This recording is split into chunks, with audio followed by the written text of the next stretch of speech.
παιδιά χωρίς γονείς, όλοι εμείς. Μετά τις 12 στα σπίτια μας γυρνάμε.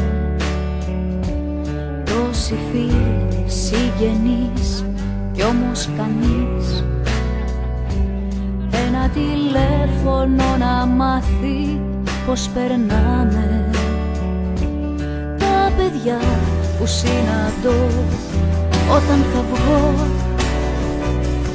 έχουν παράπονα που μοιάζουν στα δικά μου. Πίνουν, καπνίζουν κι αγαπούν όπως εγώ. Όμως κανένας τους δεν ήρθε